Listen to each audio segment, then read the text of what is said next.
Now it's time for the fun part, running the Traxxas 4x4 Rustler project. The project came out pretty sweet, I have to say. I like how it looks. I like the orange on here. I know there's a couple of people that have mixed feelings about it, but I think it looks pretty cool. The most important part is how is it going to perform? And what I'm going to do first, I'm going to head out for some speed runs. I went and I actually changed up the pinion gear on here, went to an 18 tooth, which is not recommended by Traxxas according to their gear chart. The highest gear that they give you in the kit is a 17 tooth, which is supposed to be safe. Go with an 18. I'm only going to do a couple passes on the gear just to see how fast I could get it to go. Going to run it on 2S and 3S for the speed passes. Show you guys what it looks like on the telemetry. I put in the Traxxas mount here for my iPhone so I could see the Link app as I'm driving it. That was pretty easy to install. Just kind of clips and screws right in. But that will allow me to see the telemetry going on. So what I'm going to do now, just got to head over to a local street, see how fast I could get it to go. And then after that, I'm going to go out for some bashing fun in the dirt. All right, so I'm here at a speed testing spot with the Traxxas Rustler project. I'm gonna put that 2S battery in it first with the 18 tooth pinion and we'll see how fast it goes.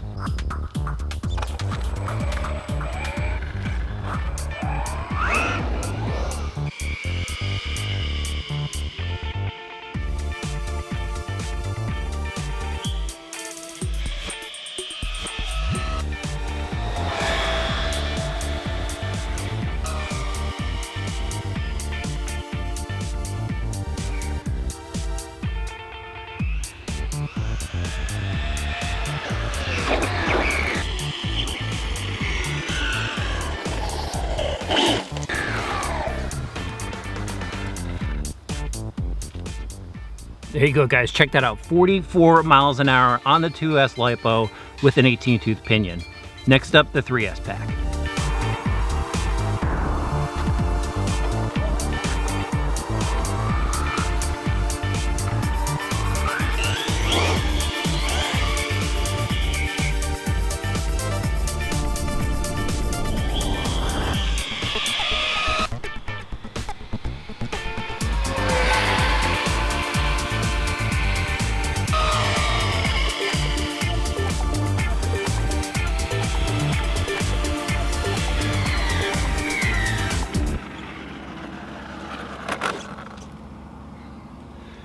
"66 miles an hour.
Alright, so it's time to wrap up this video series with some final thoughts, and as you could probably tell by that action footage, I had a lot of fun driving this project. Had a lot of fun building it up, and of course, you know, out there, it just performed really well. The speed testing was absolutely awesome. Let me start there. You know, just going out, ripping up and down the street, back and forth, was just insane. This thing has a lot of power. I mean, you know, it goes 65 right out of the box with the optional gearing. I went and took it a step further with an extra tooth on there. Got it up and above that speed they advertise in their literature, and it was a lot of fun. It wasn't easy to get it up to that speed. I needed a pretty long runway to do so. Had to make a couple of suspension adjustments, actually drop the nose just way down to get that air over the top instead of underneath because it kept blowing over. And in fact, there is a lot of skid marks on this body. The front of it has worn through. The roof skid itself is ground down pretty far. Even the rear spoiler is ground down. But you know what? It was just crazy how fast this thing was going. I hit mid-40s there on a 2S battery pack, and then it was like 66 miles an hour with the 3S battery pack. It was just insane, the sound coming out of this truck as it was going that fast down the street. But that was a lot of fun. And as you can see, you know, with that telemetry system, you could just take a look right there on the screen to see how fast it goes. You don't have to drop down to the car, take the body off to find a telemetry unit or a GPS unit stuck to the chassis to see how fast you went.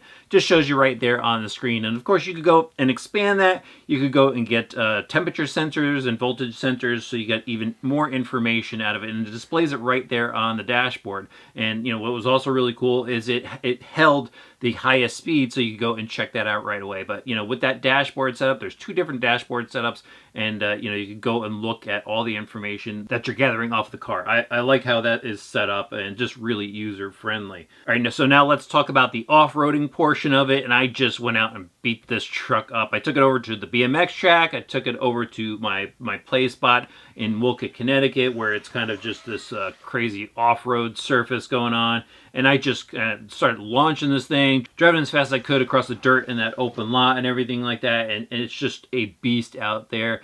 This thing is really suited for that BMX track. I think it really likes that flat dirt surface. You know, in that off-road field, it was kind of hitting a lot of rocks and bouncing up and down and flipping over and stuff like that. And, you know, but overall, I mean, this thing just jumps awesome. It jumps so far, and it's just a great performing vehicle. But you probably want to know about the parts. Like, what do I think about the parts that I put on here? I think that these new arms could take a lot of abuse. This truck was definitely hitting a lot of rocks. It was tumbling a lot off of just some crazy jumps that I did. And I think these new arms are really good, you know, and I think that the aluminum hubs that I put on here, I think that's another kind of must-have item. You know, you still get some flex in the arm, so it's not going to break anything elsewhere.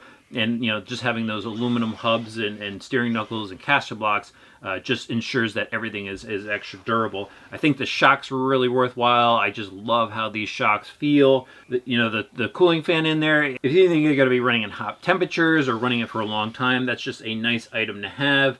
That little Spurrier spacer in there, you know, I could see it being definitely worthwhile having in the long run. You know, it's not going to wear as fast. And what else is there? The body wheels and tires, that was really just cosmetic. You know, you could go and customize it. Just wanted to show you guys that element of it. Now, the only thing, I did go and break some stuff on here. Do want to tell you guys about that. I did explode a pinion gear on it when I went to run it on the off-road field area. I made like 2 passes in front of me, and the pinion gear actually shattered. Never had that happen before, but I went and put a Robinson Racing pinion gear in there. And the other thing that happened, again, in that off-road field, I think, you know, when I was just going wild, I did break one of these axles. The outdrive on here, it just shattered. And I know some of you might just jump right down in the comments and go, you should have got MIPs. I've broken MIPs as well on Traxxas vehicles. You know, when you're starting to just load this thing up with power and go crazy with it, things can happen. This is a good CV set. I've had these sets on other vehicles of mine work out really well, but something happened. Just want to let you guys know something happened. You know, there are options out there, but I think these work well, and I would recommend them. Just, again, based on previous use with them, they've worked out really well. Overall, I think this project was a success. I love the way this truck turned out. definitely had a lot more fun with it, and I'm looking forward to even more fun with it in the future. Now, I'd like to thank you guys for following along in this video series. It's been a lot of fun. If you have any, comments or suggestions of, something you would have done different, maybe based on your experience to a project truck such as this, please throw it in the comment section below to help out others following this video series. If you haven't seen all the videos in this series, definitely hit up the playlist, because I think one of the segments will probably help you out if you're building up your own Traxxas Rustler 4x4 VXL project.